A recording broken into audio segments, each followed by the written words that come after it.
There are so many ways. And one of the biggest thing, I'll give you a direct answer to your question, Brent, but first let me preface it a bit.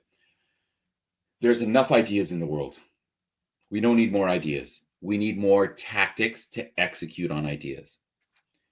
So one of the things that I do is I talk very little about ideas and I talk a lot about evidence, and let's turn this evidence into an actionable tactic, a physical thing we can do, a sentence we can write.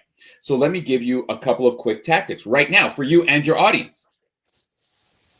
Number one, if you ever have a technical presentation with a lot of numbers, but you want to communicate some of those numbers, present the number without any context.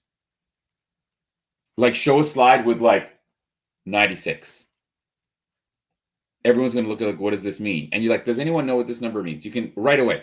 You can be super shy, but peppering your presentation with numbers without context and then going to the spreadsheet, then going to the analysis, then going to the chart, because they will anchor onto that number. Also, by doing that, you are creating a puzzle that they have to solve, because now they are curious. So they're more likely to listen. Super simple tactic anyone can use. Here's another one. If you are ever doing a PowerPoint presentation or keynote, it works on all the things. Understand that no one has ever read a keynote, right? Like you've never looked at a slide that can be like, let me just read all these bullets. You've stared at it, but you've never read it.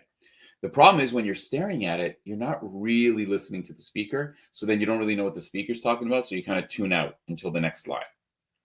So hit the letter B, as in Bob.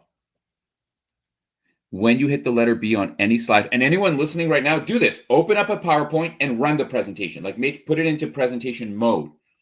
Hit the letter B and the screen turns black. When I present, my screen is black like 70% of the time. So I'll show them that number. Here's the little combination for you. I will show them that number, right? And then I'll go to my next slide that's maybe a complicated kind of like chart or something like that. And then I'll hit the letter B and they'll look at me because there's nothing to look at. And then I'll hit the letter B again and then I'll show them the chart again. And they'll see, so you can see over here, and then they'll look at the chart and then I hit the B again. And guess what they do, Brent? They look back at me. Those two tactics, the first one is how to get engagement. The second one is how to direct attention. And they can work in any presentation you try.